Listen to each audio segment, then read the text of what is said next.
Today we continue our series of In the Zone reports looking at every one of the 17 recovery zones in the city in the city's master rebuilding plan. This is the 15th installment. We focus on the Lafitte and Broad Street corridors today. Residents in these areas have big ideas for the recovery, including one that could link several areas of the city through green space and finally bring to life an idea talked about since the 1970s. There is much history along this 3-mile stretch of land between North Galvez and Jeff Davis Parkway. In the late 1700s, it was a canal that took ships into the French Quarter. And in the 1930s, it became a railroad corridor that was eventually out of use by the 1950s, leaving behind what today is largely a derelict strip of land. But now, a new vision is taking shape. Our vision for the corridor is to transform this space from just vacant, unused land into yes, a trail, you know, with pedestrian paths, bicycle paths. That's great, but we think it can be so much more than that. It can be we like to use the term greenway. Bart Everson is part of the Friends of the Lafitte Corridor, a group pushing to make the Greenway project reality after decades of mere talk.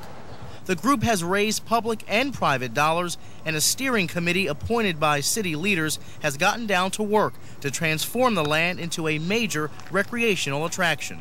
So we want to convert it into something that the whole community can use, that can allow people to, you know, get from one place to another in the city without using a car.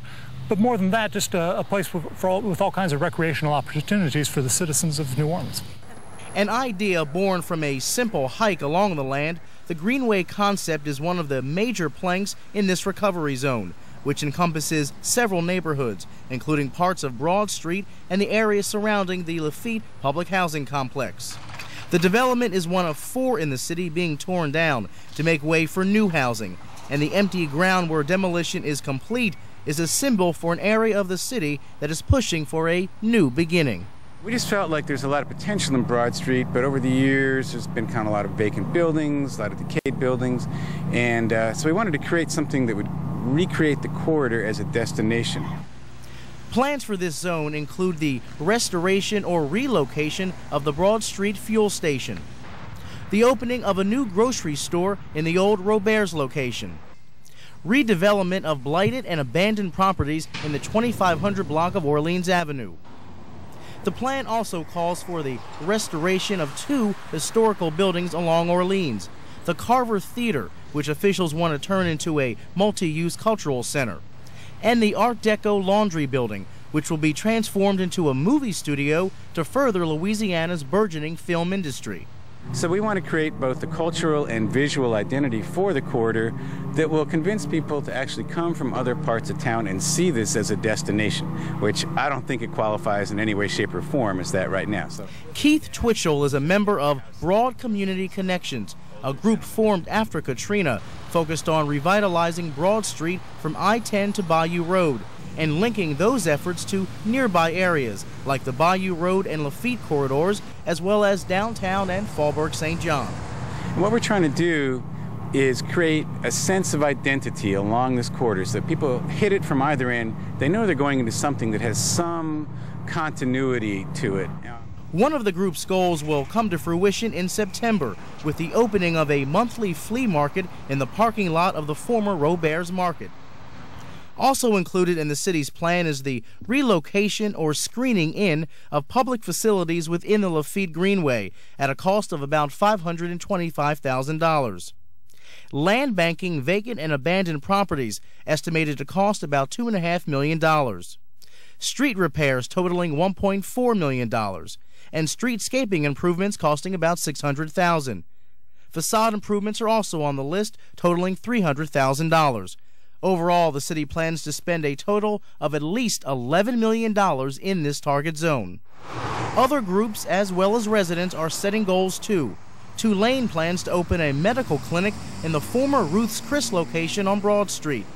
And by next year, Bart Everson wants to see the first part of the Greenway idea come to fruition by overhauling the area of overgrown grass between Jeff Davis and Carrollton. That's near the still shuttered Lindy Boggs Medical Center. there's a lot of talk these days about things that are happening in the city, but you don't see a lot of action. So it's very important to us to actually get something done soon. Residents who are pushing for change are motivated by their plans and optimistic about the area's future. You know, it's really kind of the sky's the limit in terms of what the citizens of New Orleans can imagine. If you can imagine it, it could happen, and this might be a good space for it.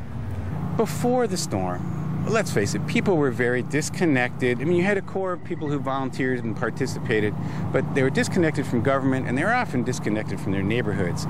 Now, with people coming together, that gives us a chance not just to react to a proposal, whether it's a big box or a bar or something you don't want, but to be proactive in terms of deciding what it is we do want. And I think the more we do that, the more people will feel ownership of their neighborhoods and of the city as a whole.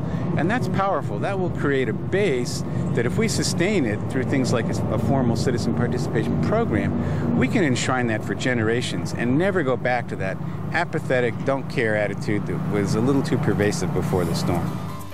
You don't realize how big that area is we're talking about. It's one of the bigger zones we've done. Yeah. Yeah, it really is. And coming up, we'll talk more about the Lafitte Broad Street Recovery Corridor. A couple of members of the Friends of the Lafitte Corridor group are in the studio. We'll talk with them after this. Stay right there. And we're continuing our discussion on the recovery of the Lafitte Broad Street Corridor in this week's In the Zone report. And joining us now are Linda Lanzenberg and Edgar Chase, two members of the Friends of Lafitte Corridor Group. Thank you both for being here. And this really, obviously this is part 15, we've been at this for months, and this is really one of the more interesting ideas to emerge in the planning. And the funny, two things struck me. One, it's been an idea talked about since the 70s, and it's finally maybe coming to life now. But two, the interesting thing here too is that it's going to link several neighborhoods if this thing really comes to pass. It's more than just this zone. It really is a huge part of the city. Mm-hmm. It links neighborhoods between Lakeview and Basin Street. So it links Treme to the Lakeview area and the Mid-City area, and the Museum of Art to the Mahalia Jackson Center here of Cultural Arts. And it's a 2.9 greenway that has so much potential, and I think the city and the state has a legitimate interest in promoting public spaces, healthy spaces for innocent children to grow up and live healthy lifestyles. And do you think it'll happen? In this city, we've historically had so much talk, so much planning, pre-Katrina and post-Katrina, and then the dream never happens. I think it will happen. We have a very strong citizen-based group and community-based group that's behind it. We have funding to begin the project. We actually have some state funding that is going to begin on the Carrollton Avenue to Jeff Davis segment. So before the end of the year, you'll see work begin there. And that's the first big part of that greenway. That's what you mentioned in the report. And let me ask you this: there was that proposal to go ahead and around where the old Bone Ford was, all the way to Lindy Boggs Hospital, to make a big development there and put in a really big area of commerce, and the neighbors fought it. Mm-hmm. And a lot of people were saying, well, you know, the one thing we have discovered post-Katrina is that neighborhoods don't work without business. You just didn't like that business. I think it was the approach of Victory Development themselves and how they approach the neighborhood and work with the neighborhood. I think that in the post-Katrina world, the neighborhoods are very active and want to know what businesses and developers are going to do prior to them tearing buildings down. What, you thought they were too secretive? And I just think they weren't transparent. I think the community should provide the vision for what goes on in its communities. The neighborhood should be the center of input for what the neighborhoods want to see. And the film that you showed before we got on clearly showed the potential of the Greenway project. Yeah.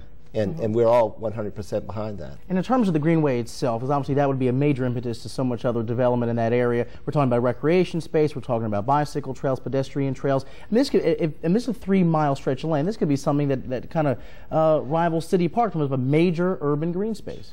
What you'll see is a connectivity between City Park and all the botanical gardens and beauty that's being planned for City Park and the French Quarter. You can walk from City Park, from the lake to the French Quarter.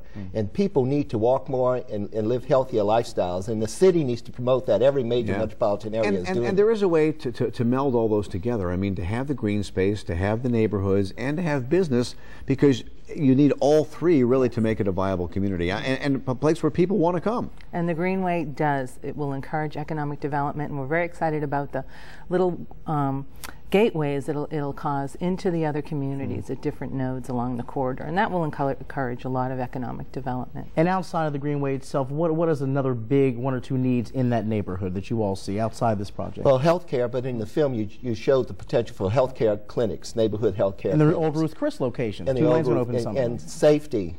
And the Greenway project will be a safe 2.9-mile stretch where people can walk in safety, walk to schools, walk to churches, walk to jobs in the French Quarter. And we're out of time, but when do you think we'll really see some stuff going? I hope within 2 years. Yeah, I think within, by the end of the year, you'll see that first segment start to produce itself, and then we'll hopefully snowball from there. Hopefully snowball from there. Yes. Well, thank you both for coming in. Wish you the best on that. Thank and you. Back with more after this. Stay right there.